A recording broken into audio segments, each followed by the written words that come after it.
Ever wondered how you'd pay for that coffee without cash or a card? Or maybe you've been curious about those futuristic payment methods you keep hearing about. Well, today, we're diving into one of them, bean payment. Let's face it, the world is changing rapidly. Technology is at the heart of this transformation, and the way we pay is no exception. Remember the days of bartering? Or the thrill of finding a shiny penny? Those days are long gone. Now, we have digital wallets, contactless payments, and even cryptocurrency.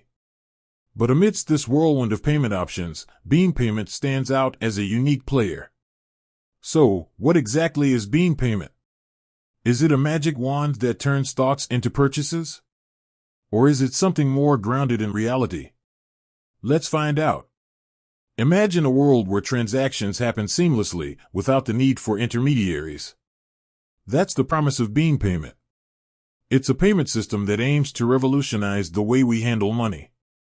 But how does it work? What makes it different from other payment methods? And most importantly, is it safe?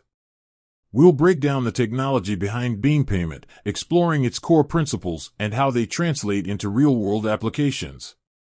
We'll also discuss the potential benefits and drawbacks of using bean payment, helping you decide if it's the right choice for you. But before we dive into the nitty-gritty, let's address the elephant in the room, security. In an age where data breaches are all too common, protecting your financial information is paramount. We'll explore bean payment's security measures and how they compare to traditional payment methods. So, if you're ready to explore the future of payments, join us on this journey. We'll uncover the secrets of bean payment, discuss its implications, and help you decide if it's a payment method you can trust. With that said, thanks for watching, and until next time.